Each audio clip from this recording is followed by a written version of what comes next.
एक तवाइफ की बेटी जवान हुई तो एक दिन अपनी माँ से पूछने लगी कि अम्मा मोहब्बत क्या होती है।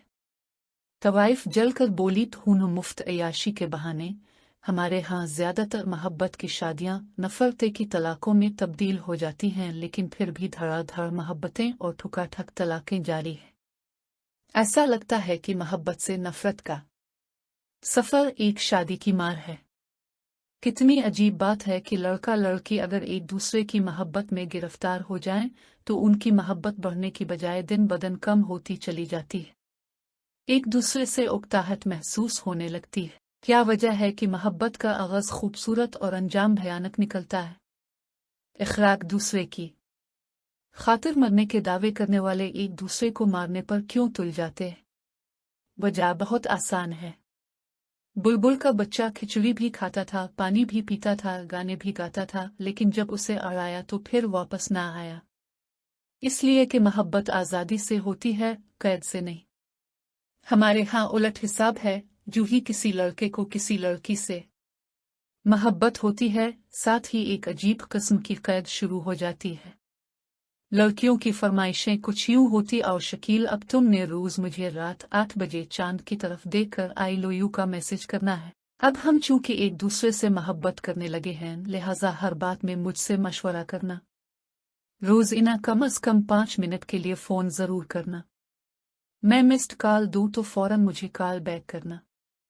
फेसबुक पर रोज मुझे कोई रोमांटिक सा मैसेज जरूर भेजना। लड़कों की फरमाइशें कुछ यूं होती हैं। जान, अब तुमने अपने किसी मेल कजिन से बात नहीं करनी। कपड़े खरीदते वक्त सिर्फ मेरी मर्जी का कलर खरीदना। वादा करो कि बेशक तुम्हारे घर में आग ही क्यों ना लगी हो, तुम मेरे मैसेज का जवाब जरूर दोगी। जान, शॉपिंग के लिए ज्यादा बाहर ना निकल करो, मुझे अच्छा नहीं लगता। मोहब्बत के इब्तिदाई दिनों में यह कैद भी बड़ी खुमारलविद लगती है, लेकिन जो जो दिन गुजरते जाते हैं, दोनों तरफ की फरमाइशें बढ़ते बढ़ते पहले ड्यूटी बनती हैं, फिर जिद और फिर अना का रूप धार लेती हैं, और फिर नफरत में ढलने लगती हैं। इसी दौरान अगर लड़के लड़की की शादी हो जाए तो रही सही कसर भी पूरी हो जाती है। मेरी ज़ाती राय में मोहब्बत आसानियां पैदा करने का नाम है, लेकिन हम लोग इसे मुश्किलात का गढ़ बना देते हैं। गौर कीजिए, हमें जिनसे मोहब्बत होती है हम जगह जगह उनके लिए आसानियां पैदा करते हैं। हम अपने बच्चे के बेहतर मुस्तकबिल के लिए अपना पेट काट कर उसकी फीस देते हैं। खुद भूखे भी रहना पड़े तो औलाद के लिए खाना जरूर ले आते हैं। लाइट चली जाए तो आधी रात को अपनी नींद बर्बाद करके हाथ वाला पंखा पकड़कर बच्चों को हुआ देने लगते हैं। हम बेशक जितने मर्जी ईमानदार हों, लेकिन अपने बच्चे की सिफारिश करनी पड़े तो सारे उसूल बालाए ताक रख देते हैं। ये सारी आसानियां होती हैं जो हम अपनी फैमिली को दे रहे होते हैं, क्योंकि हमें उनसे मोहब्बत होती है। इसी तरह जब लड़के लड़की की मोहब्बत शुरू होती है तो इब्तिदा आसानियों से ही होती है, और यही आसानियां मोहब्बत पैदा करने का बायस बनती हैं। लेकिन आसानियां जब मुश्किलात और ड्यूटी बनना शुरू होती हैं तो मोहब्बत एक जंगले की सूरत इख्तियार करने लगती है। मोहब्बत में ड्यूटी नहीं दी जा सकती, लेकिन हमारे यहाँ मोहब्बत एक फुल टाइम ड्यूटी बन जाती है। टाइम पे मैसेज का जवाब ना आना, किसी का फोन अटेंड न करना, ज्यादा दिनों तक मुलाकात न होना, इनमें से कोई भी एक बात हो जाए तो मोहब्बत करने वाले शिकायती जुमलों का तबादला करते करते जहरीले जुमलों पर आते हैं, और यहीं से वापसी का सफर शुरू हो जाता है। जब कोई किसी के लिए आसानी पैदा करने के लिए तैयार नहीं होता तो मोहब्बत भी अपना दामन सुकेड़ने लगती है। मैंने कहा ना, मोहब्बत नाम ही आसानियां पैदा करने का है। हम अपने जिन दोस्तों से मोहब्बत करते हैं उनके लिए भी आसानियां पैदा करते हैं। अल्लाह ताला भी चूंकि अपने बंदों से मोहब्बत करता है, इसलिए उनके लिए जा बजा आसानियां पैदा करता है। मुझे मोहब्बत में गिरफ्तार होने वाले बिल्कुल भी पसंद नहीं। मोहब्बत गिरफ्तारी नहीं, रिहाई है। टेंशन से रिहाई, तन्हाई से रिहाई, मायूसी से रिहाई। लेकिन हमारे मुआशरे में मोहब्बत होते ही टेंशन डबल हो जाती है और दोनों पार्टियां जहनी मरीज बनकर रह जाती हैं। यही वजह है कि मोहब्बत शुरू तो हो जाती है लेकिन पूरी तरह परवान नहीं चढ़ पाती। लेकिन जहां मोहब्बत असली मोहब्बत की शक्ल में होती है, वहां न सिर्फ परवान चढ़ती है बल्कि दिन दुगनी और रात चौगनी तरक्की भी करती है। हमारा अलमिया है कि हमारे यहाँ मोहब्बत से मुराद सिर्फ जिनसी ताल्लुक़ लिया जाता है।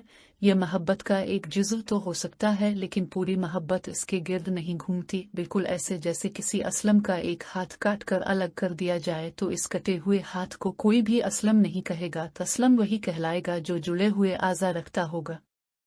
वैसे भी ये कैसे हो सकता है कि सारी मोहब्बत का इन्हिसार चंद लम्हों की रफ़ाकत को करार दे दिया जाए। मोहब्बत जिंदान नहीं होती, हवालात नहीं होती, जेल नहीं होती, बंद कमरा नहीं होती, काल कोठरी नहीं होती।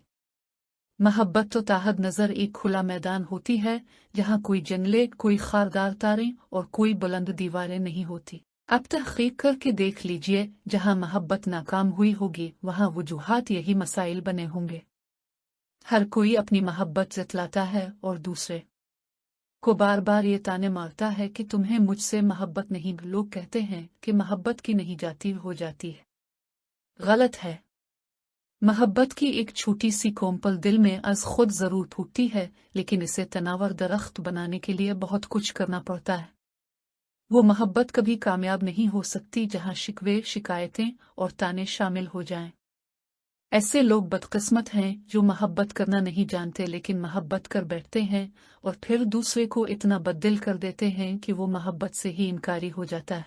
क्या वजह है कि मोहब्बत की शादी करने वाले अक्सर जोड़ों की यही ख्वाहिश होती है कि उनकी औलाद इस रास्ते पर ना चले। हमें यह मानना होगा कि हम में से अक्सर ने सिर्फ मोहब्बत का नाम सुना है, इसके तकाज़ों से वाकिफ नहीं। हमें कोई पसंद आ जाए तो हम समझते हैं कि हमें इससे मोहब्बत हो गई है। पसंद आने और मोहब्बत होने में बड़ा फ़र्क है। किसी को पसंद करना मोहब्बत नहीं होता, लेकिन मोहब्बत तक पहुंचने के लिए पहला जीना ज़रूर होता है। मैंने बेशुमार लोगों को अना के खौल में लिपटे मोहब्बत करते देखा है। ये मोहब्बत में भी अपनी बरतरी चाहते हैं, उनके नज़दीक मोहब्बत में भी स्टेटस होता है। हालांकि मोहब्बत में तो महमूद व अयाज की तरह एक होना पड़ता है। रह गई बात अना की, तो ये वक्ती सुकून तो दे देती है, लेकिन इस कमबख्त के साइड इफ़ेक्ट्स बहुत हैं। अना की जंग में हम जीत तो गए, लेकिन फिर इसके बाद बहुत देर तक निढाल रहे।